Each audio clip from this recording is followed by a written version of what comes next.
guts and it's the glory. 100 stripes, 100 stories. It's the Pledge of Allegiance on the 4th of July.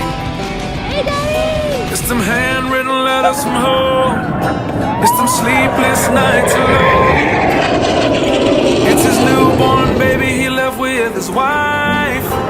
Mr. Red, White, and Blue, lay down, here's a line. Mr. Red, White, and Blue, for these stars and stripes. Hey.